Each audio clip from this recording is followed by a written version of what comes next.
Hyderabad command control సెంటర్లో municipal administration, urban development విభాగం అధికారులతో కీలక సమీక్ష నిర్వహించారు సీఎం రేవంత్ రెడ్డి. సమీక్షలో కొత్త జోనల్ కమిషనర్లకు ముఖ్యమంత్రి రేవంత్ రెడ్డి దిశానిర్దేశం చేశారు. క్యూర్ పరిధిలోని సిటీని 12 జోన్లు, 60 సర్కిళ్లు, 300 వార్డులుగా పునర్వ్యవస్థీకరించామని తెలిపారు. రాష్ట్రాన్ని ప్రణాళికాబద్ధంగా అభివృద్ధి చేసుకోవాలనే తెలంగాణ రైజింగ్ 2047 విజన్ డాక్యుమెంట్ను విడుదల చేశామన్నారు. హైదరాబాద్లో ప్లాస్టిక్ను పూర్తిగా నిషేధించాలని నిర్ణయించామన్నారు సీఎం.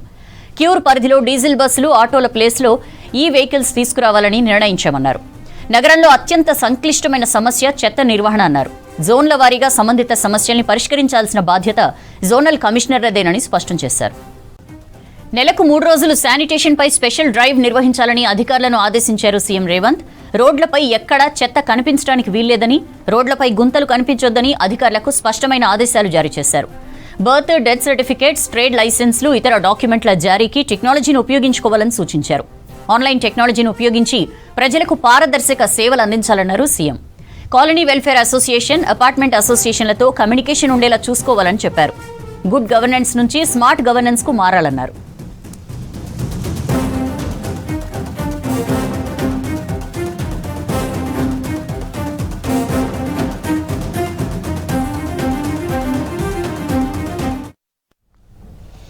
వెంకటేశ్వర స్వామి ఆలయాల్లో వైకుంఠ ద్వారాలు తెరుచుకున్నాయి. భక్తులకు ఉత్తర ద్వార దర్శన మహాభాగ్యం కలిగింది. తెలుగు రాష్ట్రాల్లోని అన్ని ఆలయాల్లో వైకుంఠ ఏకాదశి వేడుకలు ఘనంగా జరుగుతున్నాయి.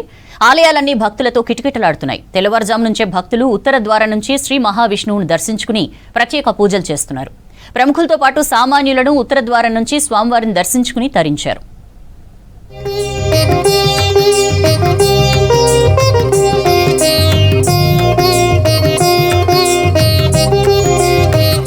తెలుగు రాష్ట్రాల్లో వైకుంఠ ఏకాదశి శోభ సంతరించుకుంది. వైష్ణవాలయాలన్నీ భక్తులతో కిటకిటలాడాయి. తెల్లవారుజాము నుంచే భక్తులు ఉత్తర ద్వారం నుంచి శ్రీ మహావిష్ణువును దర్శించుకొని ప్రత్యేక పూజలు చేశారు. సినీ, రాజకీయ ప్రముఖులు, సామాన్యులు ఆలయాలకు క్యూ కట్టి దర్శనాలు చేసుకున్నారు. సీఎం రేవంత్ రెడ్డి తిరుపతిలో వైకుంఠ ఏకాదశి వేడుకల్లో పాల్గొన్నారు. కుటుంబ సభ్యులతో కలిసి శ్రీవారి సేవలో పాల్గొన్నారు. స్వామివారికి ప్రత్యేక పూజలు చేశారు. అసెంబ్లీ స్పీకర్ గడ్డం ప్రసాద్ కుమార్ కుటుంబ సమేతంగా శ్రీవారిని దర్శించుకున్నారు.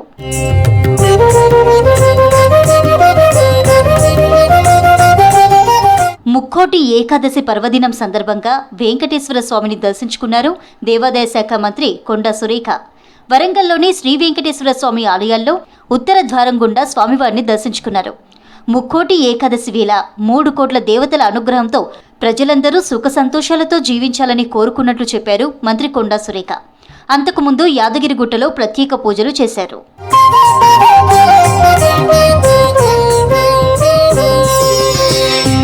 లంగర్ హౌస్ దగ్గర వెంకటేశ్వర స్వామి ఆలయాన్ని సందర్శించారు మంత్రి వివేక్ వెంకటస్వామి. ముక్కోటి ఏకాదశి సందర్భంగా కుటుంబ సభ్యులతో కలిసి ఉత్తర ద్వారం నుంచి స్వామివారిని దర్శించుకున్నారు. ఆలయ అర్చకులు ప్రత్యేక ఆశీర్వచనాలు, తీర్థ ప్రసాదాలు అందజేశారు. ఆ తర్వాత ఫ్యామిలీతో కలిసి రామాలయంలో ప్రత్యేక పూజలు చేశారు మంత్రి వివేక్ వెంకటస్వామి.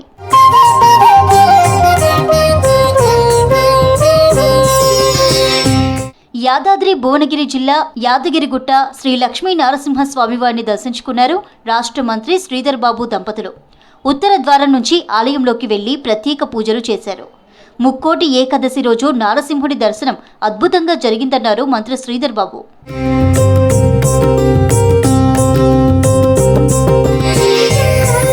హిమాయత్ నగర్లోని తిరుమల తిరుపతి దేవస్థానంలో వైకుంఠ ఏకాదశి వేడుకల్లో పాల్గొన్నారు మంత్రి పొన్నం ప్రభాకర్. కుటుంబ సమేతంగా ఉత్తర ద్వార దర్శనం చేసుకున్నారు. రాష్ట్రమంతా సమృద్ధిగా వర్షాలు కురవాలని, పాడి పంటలతో ప్రజలందరూ సుఖ సంతోషాలతో ఉండాలని స్వామివారిని మొక్కుకున్నట్లు చెప్పారు మంత్రి. కరీంనగర్లో ముక్కోటి ఏకాదశి వేడుకల్లో పాల్గొన్నారు కేంద్ర మంత్రి బండి సంజయ్. శ్రీ మహాశక్తి దేవాలయంలో ఉత్తర ద్వార దర్శనం చేసుకున్నారు. స్వామివారి దయతో ప్రజలంతా సంతోషంగా ఉండాలని ఆకాంక్షించారు.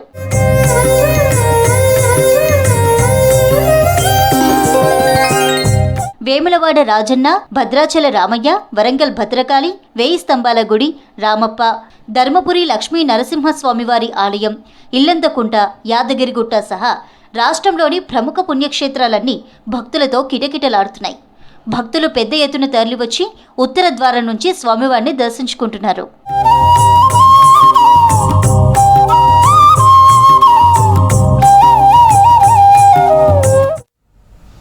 ప్రాజెక్టులపై హరీష్ తప్పుడు ప్రచారం చేస్తున్నారన్నారు మంత్రులు. పోలవరం బనకచెర్లపై మొదటి నుంచి కాంగ్రెసే పోరాడుతోందని స్పష్టం చేశారు. సంక్రాంతి పండుగ రద్దీని తగ్గించేలా టోల్ ప్లాజాల దగ్గర టోల్ వసూలు చేయొద్దని కేంద్ర మంత్రి నితిన్ గడ్కరీకి విజ్ఞప్తి చేశారు. పండుగ వేళ 200% రద్దీ ఉంటుందని, జనాలకు ఇబ్బందులు లేకుండా పంపించాలన్నారు. ప్రపంచ టూరిస్టులను ఆకర్షించేలా పర్యాటక రంగాన్ని అభివృద్ధి చేస్తామన్నారు మంత్రులు.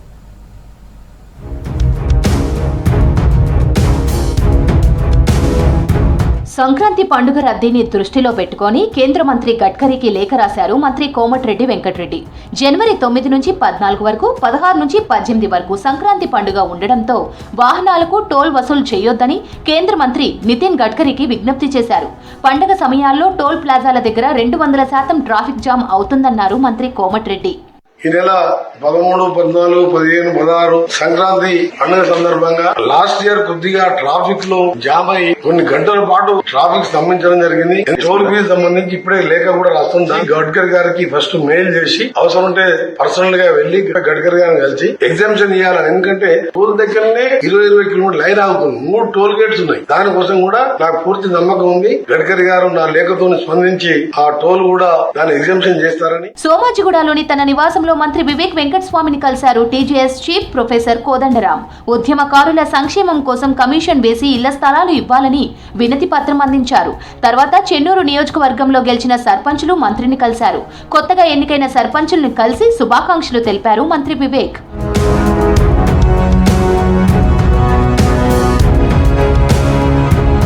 తెలంగాణ పర్యాటక రంగం దేశానికి దిక్సూచిగా మారాలన్నారు మంత్రి జూపల్లి కృష్ణారావు. అంతర్జాతీయ స్థాయి ప్రమాణాలతో పర్యాటకులను ఆకర్షించేలా టూరిజంలో వినూత్న మార్పులు తీసుకురావాలన్నారు. ప్రకృతి ప్రసాదించిన వనరులు, వారసత్వ సంపదకు మెరుగులు దిద్ది సరైన పద్ధతిలో ప్రపంచానికి పరిచయం చేస్తే టూరిజం డెవలప్ అవుతుందన్నారు. తారామతి బరాదరిలో టూరిజం అండ్ ఇట్స్ విజన్ 2026 మేధో మదన సదస్సుకు చీఫ్ గెస్ట్ గా హాజరయ్యారు మంత్రి.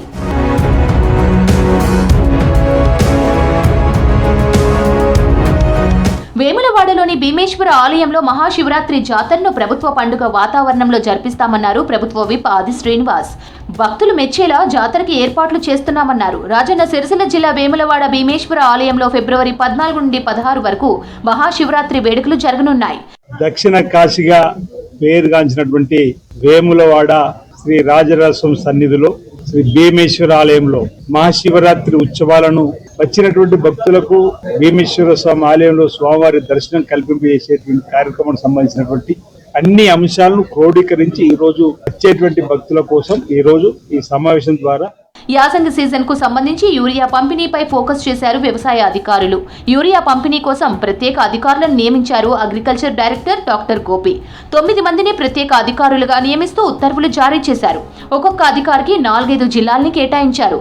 వీరు జిల్లాల్లో యూరియా పంపిణీకి మానిటర్ చేయనున్నారు.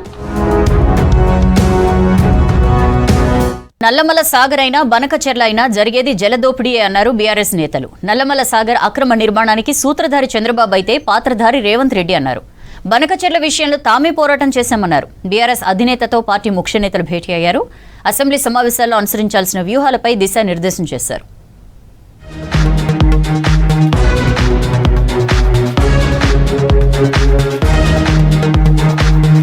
శాసనసభలో బీఆర్ఎస్ శాసనసభాపక్ష డిప్యూటీ ఫ్లోర్ లీడర్లుగా హరీష్ రావు, సబితా ఇంద్రారెడ్డి, తలసాని శ్రీనివాస్ యాదవ్ను నియమించారు అధినేత కేసీఆర్.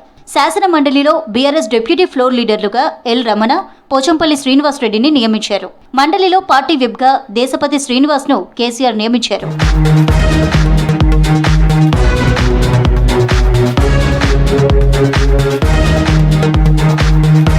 నందినగర్ నివాసంలో ఉన్న మాజీ ముఖ్యమంత్రి కేసీఆర్ ఇవాళ కార్యకర్తలను కలిశారు. ఉదయం నుంచి మధ్యాహ్నం వరకు కార్యకర్తలు, నేతలను కలిసేందుకు సమయం ఇచ్చిన గులాబీ బాస్ వారికి కీలక సూచనలు చేశారు. అధినేతను కలిసేందుకు కార్యకర్తలు నందినగర్ నివాసానికి భారీగా వచ్చారు. అంతకుముందు కేసీఆర్తో కేటీఆర్, హరీష్ రావుతో పాటు పలువురు సీనియర్లు భేటీ అయ్యారు. అసెంబ్లీ శీతాకాల సమావేశాల్లో అనుసరించాల్సిన వ్యూహాలపై నేతలకు దిశానిర్దేశం చేశారు కేసీఆర్.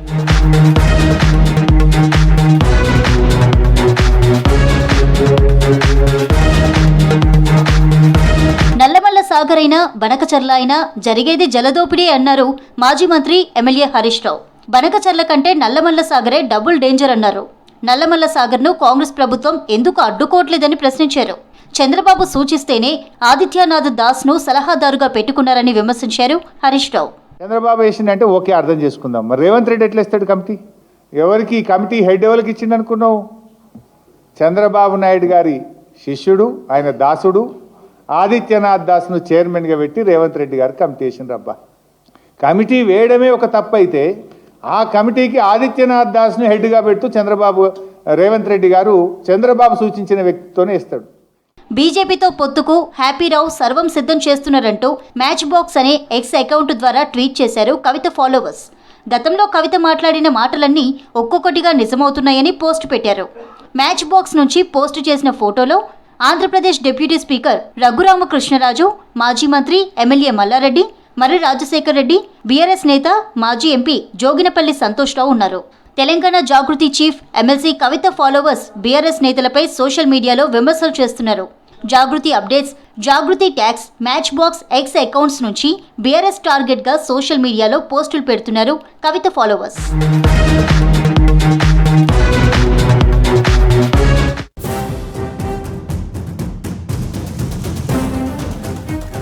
నీటి హక్కులపై హరీష్ రావు ఆరోపణలపై మంత్రి ఉత్తమ్ కుమార్ రెడ్డి తీవ్రంగా స్పందించారు. తప్పుడు ప్రచారాలతో ప్రజల్ని తప్పుదోవ పట్టిస్తున్నారని ఫైర్ అయ్యారు. బనకచెర్లపై తొలి నుంచి పోరాడుతోంది కాంగ్రెసేనని చెప్పారు. ఇటీవల సుప్రీంకోర్టులో రిట్ పిటిషన్ దాఖలు చేశామని చెప్పారు. ఈ రిట్ పిటిషన్ జనవరి 5న సుప్రీంకోర్టులో విచారణకు రానుందన్నారు ఉత్తమ్. గోదావరి జలాలను 200 టీఎంసీలు మళ్లించేందుకు సీడబ్ల్యూసీ అనుమతి ఇచ్చిందన్న హరీష్ వ్యాఖ్యల్ని ఖండించారు ఉత్తమ్. బనకచెర్ల నిర్మాణానికి కేంద్రం అంగీకరించలేదన్నారు. జీపీఆర్ తయారు చేయడానికి కూడా ఏపీకి పర్మిషన్ ఇవ్వలేదని చెప్పారు ఉత్తమ్. బనకచెర్లకు సీడబ్ల్యూసీ అనుమతి ఏదీ లేదని, హరీష్ రావు పచ్చి అబద్ధాలు మాట్లాడుతున్నారని ఫైర్ అయ్యారు. ఇరిగేషన్ మినిస్టర్ ప్రాజెక్టుపై సీడబ్ల్యూసీ వైఖరిని హరీష్ రావు విడుదల చేశారు. రాష్ట్ర నీటి హక్కులను కాపాడటంలో ప్రభుత్వం నిబద్ధతతో పనిచేస్తుందన్నారు ఉత్తమ్. నీటి హక్కులపై హరీష్ రావు ఆరోపణలపై మంత్రి ఉత్తమ్ కుమార్ రెడ్డి తీవ్రంగా స్పందించారు. తప్పుడు ప్రచారాలతో ప్రజల్ని తప్పుదోవ పట్టిస్తున్నారని ఫైర్ అయ్యారు. బనకచెర్లపై తొలి నుంచి పోరాడుతోంది కాంగ్రెసేనని చెప్పారు. నల్లమల సాగర్పై ఇటీవల సుప్రీంకోర్టులో రిట్ పిటిషన్ దాఖలు చేశామని చెప్పారు. ఈ రిట్ పిటిషన్ జనవరి 5న సుప్రీంకోర్టులో విచారణకు రానుందన్నారు ఉత్తమ్. గోదావరి జలాలను 200 టీఎంసీలు మళ్లించేందుకు సీడబ్ల్యూసీ అనుమతి ఇచ్చిందన్న హరీష్ వ్యాఖ్యల్ని ఖండించారు ఉత్తమ్. బనకచెర్ల నిర్మాణానికి కేంద్రం అంగీకరించలేదన్నారు. జీపీఆర్ తయారు చేయడానికి కూడా ఏపీకి పర్మిషన్ ఇవ్వలేదని చెప్పారు ఉత్తమ్. బనకచెర్లకు సీడబ్ల్యూసీ అనుమతి ఏదీ లేదని, హరీష్ రావు పచ్చి అబద్ధాలు మాట్లాడుతున్నారని ఫైర్ అయ్యారు ఇరిగేషన్ మినిస్టర్. ప్రాజెక్టుపై సీడబ్ల్యూసీ వైఖరిని ఉత్తమ్ విడుదల చేశారు. రాష్ట్ర నీటి హక్కులను కాపాడటంలో ప్రభుత్వం నిబద్ధతతో పనిచేస్తుందన్నారు ఉత్తమ్.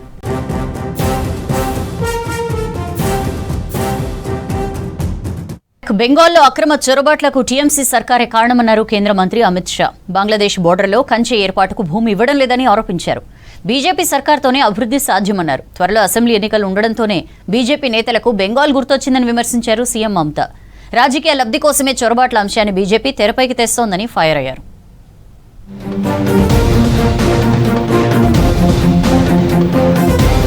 పశ్చిమ బెంగాల్ పొలిటికల్ హీట్ పెరుగుతోంది. త్వరలో అసెంబ్లీ ఎన్నికలు రానుండటంతో అధికార టీఎంసీ, విపక్ష బీజేపీ మధ్య మాటల తూటాలు పేలుతున్నాయి. బంగ్లాదేశీల అక్రమ చొరబాట్లను సీఎం మమతా సర్కార్ ప్రోత్సహిస్తోందని ఆరోపించారు central home minister Amit Shah. కోల్కతాలో పర్యటించిన షా ఓట్ల కోసమే చొరబాటుదారులకు టీఎంసీ మద్దతు ఇస్తోందని విమర్శించారు షా.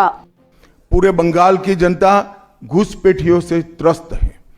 क्या कोई राज्य सरकार ऐसी हो सकती है जो घुसपैठियों की पनाहगाह अपने राज्य को बना दे? राष्ट्रीय सुरक्षा पर कितना बड़ा खतरा है, इसका जवाब बंगाल की मुख्यमंत्री ने बंगाल के चुनाव में दे। బంగ్లాదేశ్ సరిహద్దుల్లో కంచె ఏర్పాటుకు టీఎంసీ సర్కార్ భూమి కేటాయించడం లేదన్నారు అమిత్ షా. దీంతో చొరబాట్లు భారీగా పెరిగాయంటూ ఫైర్ అయ్యారు. 15 ఏళ్లుగా రాష్ట్ర భద్రతను గాలికొదిలేశారని విమర్శించారు. దేశభక్తి గల బీజేపీ ప్రభుత్వం మాత్రమే చొరబాటుదారులను తరిమికొట్టగలదన్నారు అమిత్ షా. आपकी ही सरकार है जो जमीन नहीं देती है, जिसके कारण फेंसिंग का काम समाप्त नहीं होता है। फिर भी भौगोलिक रूप से कठिन सीमा पर से कोई घुस कर आता है तो कहां जाता है? सबसे पहले बंगाल के गांव में जाता है। आपका पटवारी क्या कर रहा है? आपका थाना क्या कर रहा है? क्यों इसको अरेस्ट नहीं किया जाता? क्यों उस पर केस दर्ज नहीं होता? क्यों इसको वापस भेजा नहीं जाता? जवाब है कि आपके पास? బెంగాల్పై కేంద్ర మంత్రి అమిత్ షా కామెంట్లపై ఆగ్రహం వ్యక్తం చేశారు సీఎం మమతా బెనర్జీ. అసెంబ్లీ ఎన్నికలు దగ్గర పడుతూ ఉండటంతోనే బీజేపీ నేతలు బెంగాల్ క్యూ కడుతున్నారని ఎద్దేవా చేశారు. భూమి ఇవ్వకపోవడంతోనే బార్డర్లో ఫెన్సింగ్ నిర్మించలేకపోయామన్న అమిత్ షా వ్యాఖ్యలు ఖండించారు. పెట్రాపోల్, ఆండల్, చంగ్రబంద సరిహద్దుల్లో ఇప్పటికే తమ ప్రభుత్వం భూమిని ఇచ్చిందని చెప్పారు. తాము స్థలాన్ని ఇవ్వడం వల్లే రాష్ట్రానికి భారీగా రైల్వే ప్రాజెక్టులు వచ్చాయన్నారు సీఎం మమత.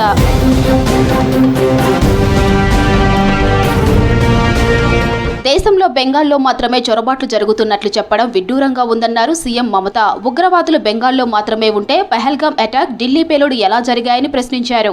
రాబోయే అసెంబ్లీ ఎన్నికల్లో లబ్ధి కోసమే చొరబాట్ల అంశాన్ని బీజేపీ తెరపైకి తెస్తుందని ఫైర్ అయ్యారు. బీజేపీ నేతలు చెప్పే అబద్ధపు మాటలను బెంగాల్ ప్రజలు నమ్మరన్నారు సీఎం మమత.